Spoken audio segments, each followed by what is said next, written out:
וחגיגי לתמיר, שחוגג היום יום הולדת, ולאורחים שלנו. בואו כולם תצטרפו אלינו. שהם לא עכשיו ממלכתו, אחר כך. אנחנו חייבים להתחיל את היום הולדת, האורחים כבר הגיעו.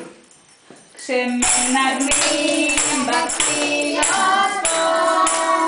ומצלצלים בגנות, ושרים בגנות